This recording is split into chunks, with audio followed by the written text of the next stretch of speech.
Namaste everyone. Welcome to Beyond the Headlines with me, Deepti J. Varma. Throw like a girl, punch like a girl, lift like a girl. These statements with the ongoing Tokyo Olympics mean completely different things. With only a few days into the tournament, it's the girls who are making all the right kind of noise. And said to have the highest number of female participants ever, the Indian contingent is woman power at its best. Now, while champions like PV Sandhu and Mary Kom are forever making India proud, let's get to know some others who are on the path less taken and creating ripples along the way. The name on everyone's lips right now, Mirabai Chanu.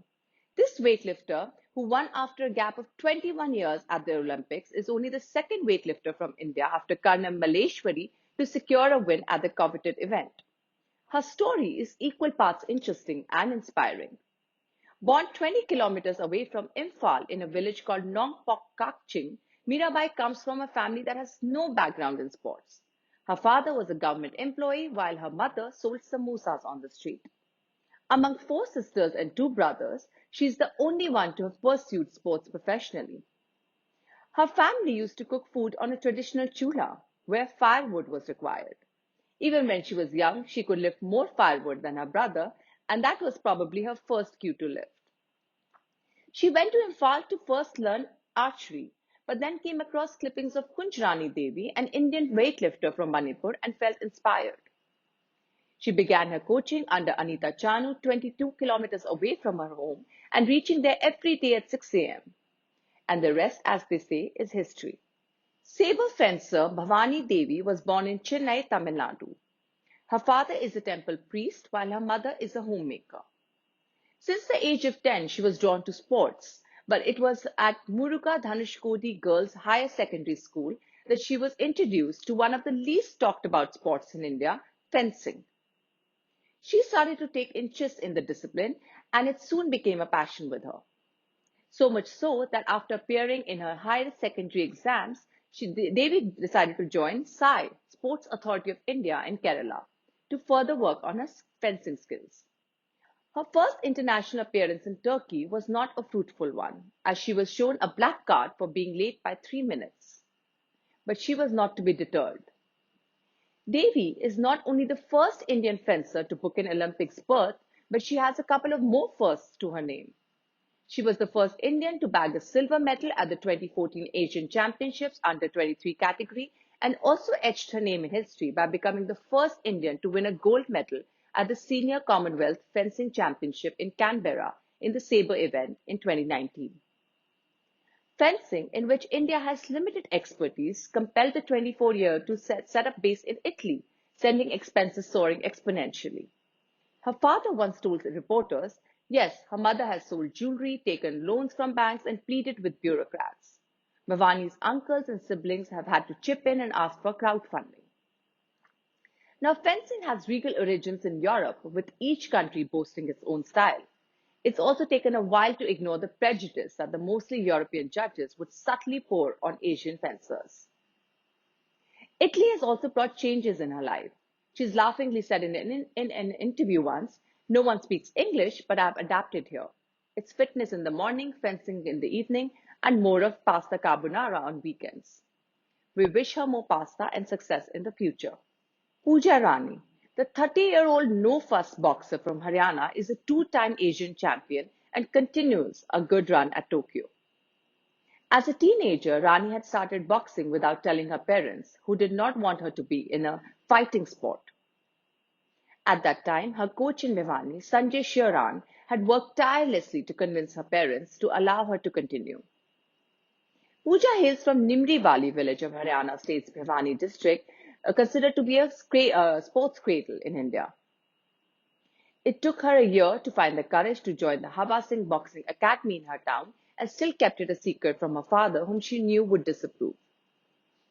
She is also known to often hide her injuries from the sport so that her father would not find out. Well, eventually he did. In an interview, she mentions how her father would often tell her, good children did not play boxing. When her father found out about her boxing ambitions, he banned her from attending classes, and her coach had to plead with her family for nearly 6 months to convince them to continue. Her first major win came in 2009 when she became a youth state champion and followed it up with a silver in the youth nationals in the 60 kg category. But during Diwali 2017, she burnt her hand, which kept her out for 6 months. Eager to make up for lost time, she hurried into training and sustained a shoulder injury. Her confidence dented. Rani felt it was better to switch to the 81 kg category after that. In April 2019, she won the ASBC championship by defeating China's Wang Lina. Deepika Kumari Mahato is an Indian professional archeress who currently ranks number 1 in the world. She won a gold medal in the 2010 Commonwealth Games in the women's individual recurve event, after which she also qualified for the 2012 Summer Olympics in London, where she competed in the women's individual and women's team events, finishing in the 8th place in the latter. She was conferred the Arjuna Award, India's second highest sporting award, in the year 2012 by President of India, Pranab Mukherjee.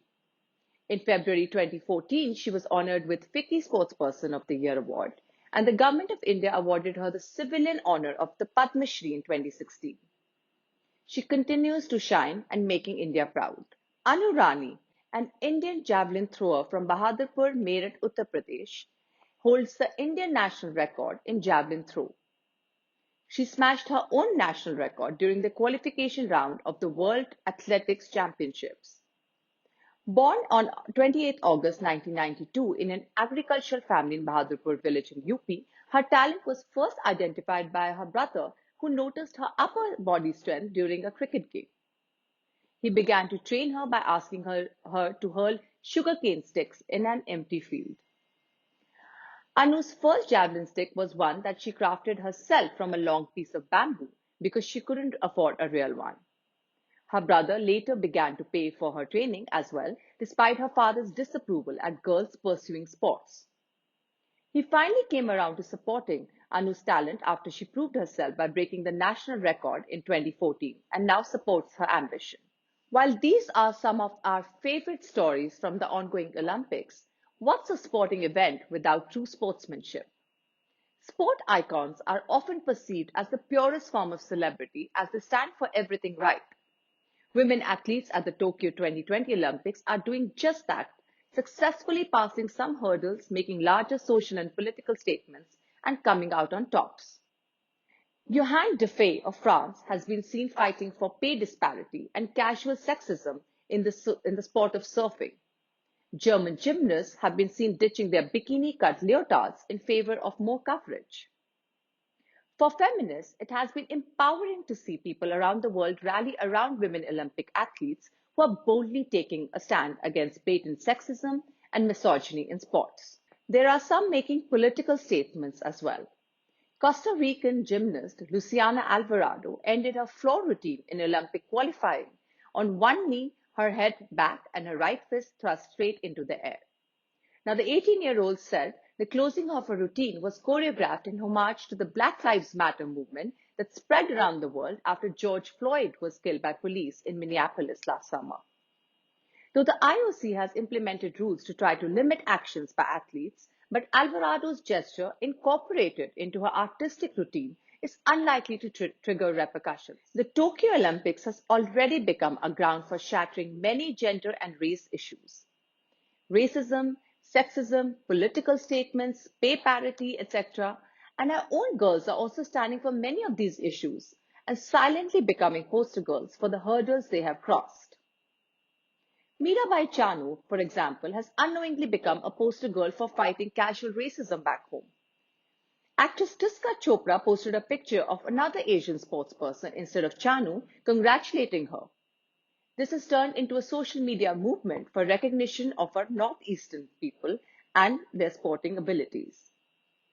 Bhavani Devi had to fight racism abroad for contesting in an elitist game like Sabre, and Pooja Rani has fought deep-rooted patriarchy back home. The biggest issue that's come up in the last week is of mental health of athletes, that sometimes stems from the weight of expectations, the fear of disappointing their countrymen, or a general burnout syndrome. Simone Biles shocked the sporting fraternity when she withdrew midway during the artistic gymnastics team final at the Tokyo Olympics. After an uncharacteristically ordinary vault, the greatest ever gymnast decided to withdraw, leaving her teammates stunned. Later, she spoke of feeling lost and deciding that she needed to call it, stressing that she made the decision and not her coaches. Prior to the Olympics, Biles said that she had been going through some things and using therapy and medicines to cope. Support has poured out in for the US gymnast right after her mental health concerns were highlighted on social media. Stress and mental health are both big issues in sports, and ultimately, it's the people's love and the reaction back home that's a measure of success. Now, while the Chinese embassy in Sri Lanka lashed out for showing ugly pictures of their winning athletes by foreign media, Indian Prime Minister Modi has even tweeted in support of those who didn't win. Generations shouldn't be bred on fear of failure, but rather the hope for success. And if the video of a little girl lifting like Mirabai is anything to go by, Indians seem to be getting it right.